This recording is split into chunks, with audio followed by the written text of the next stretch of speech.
The Magician's Elephant by Kate DiCamillo.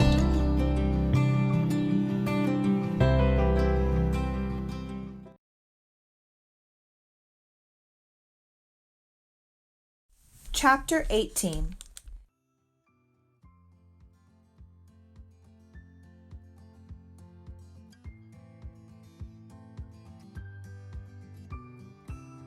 Peter walked in front of the elephant. He carried Adele. Next to Peter walked Leo Mateen. Behind the elephant was Madame Lavon in her wheelchair, pushed by Hans Ickman, who was, in turn, followed by Bartok Wine, and behind him was the beggar Thomas, with Ido at his heels.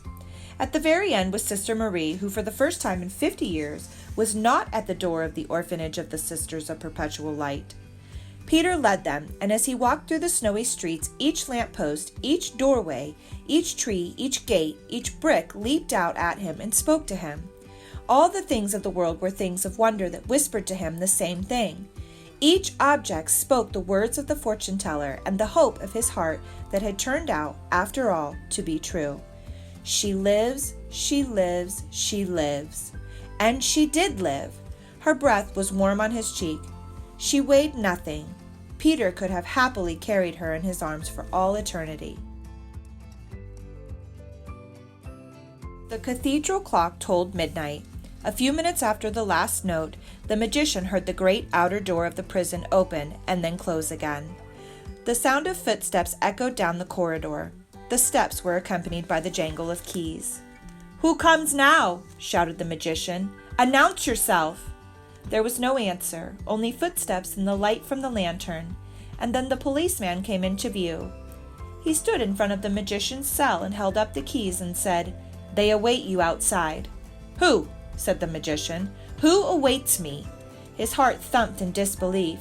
"Everyone," said Leo Mateen. "You succeeded? You brought the elephant here? And Madame Lavon as well?" "Yes," said the policeman. "Merciful," said the magician. "Oh, merciful! And now it must be undone. Now I must try to undo it." "Yes, now it all rests upon you," said Leo. He inserted the key into the lock and turned it and pushed open the door to the magician's cell. "Come," said Leo Mateen. "We are, all of us, waiting."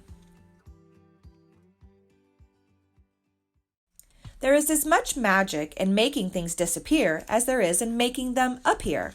More, perhaps. The undoing is almost always more difficult than the doing. The magician knew this full well, and so when he stepped outside into the cold and snowy night, free for the first time in months, he felt no joy. Instead, he was afraid. What if he tried and failed again? And then he saw the elephant, the magnificence of her, the reality of her, standing there in the snow. She was so improbable, so beautiful, so magical. But no matter, it would have to be done. He would have to try. "There," said Madame Lavon to Adele, who was in the noblewoman's lap, wrapped up tight and warm. "There he is. That is the magician." "He does not look like a bad man," said Adele. "He looks sad." "Yes, well, I am crippled," said Madame Lavon, "and that, I assure you, goes somewhat beyond sadness." "Madame," said the magician. He turned away from the elephant and bowed to Madame Lavon. "Yes," she said to him. "I intended lilies," said the magician. "Perhaps you do not understand," said Madame Lavon. "Please," said Hans Ickman, "please, I beg you, speak from your hearts." "I intended lilies," continued the magician, "but in the clutches of a desperate desire to do something extraordinary, I called down a greater magic and inadvertently caused you a profound harm. I will now try to undo what I have done." "But will I walk again?" said Madame Lavon. "I do not think so," said the magician, "but I beg you to forgive me. I hope that you will forgive me." She looked at him. "Truly, I did not intend to harm you," he said. "That was never my intention." Madame Lavon sniffed. She looked away. "Please," said Peter, "the elephant. It is so cold, and she needs to go home where it is warm. Can you not do your magic now?" "Very well," said the magician. He bowed again to Madame Lavon. He turned to the elephant. "You must all of you step away, step back, step back." Peter put his hand on the elephant. He let it rest there for a moment. "I'm sorry," he said to her, "and I thank you for what you did. Thank you, and goodbye." And then he stepped away from her too. The magician walked, circling the elephant and muttering to himself. He thought about the star on view from his prison cell. He thought about the snow falling at last, and how what he had wanted more than anything was to show it to someone. He thought about Madame Lavon's face looking up into his, questioning, hoping. And then he began to speak the words of the spell. He said the words backward, and he said the spell backward too. He said it all of it, under his breath, with the profound hope that it would well and truly work, and with the knowledge, too, that there was only so much, after all, that could be undone, even by magicians. He spoke the words. The snow stopped. The sky became suddenly, miraculously clear, and for a moment the stars, too many of them to count, shone bright. The planet Venus sat among them, glowing solemnly. It was Sister Marie who noticed. "Look there," she said. "Look up." She pointed at the sky. They all looked. Bartok Wine, Thomas, Hans Ickman, Madame Lavon, Leo Matin, Adele. Even Ido raised his head. Only Peter kept his eyes on the elephant and the magician who was walking around and around her, muttering the backward words of a backward spell that would send her home. And so Peter was the only one to see her leave. He was the only one to witness the greatest magic trick that the magician ever performed. The elephant was there, and then she was not. It was as simple as that.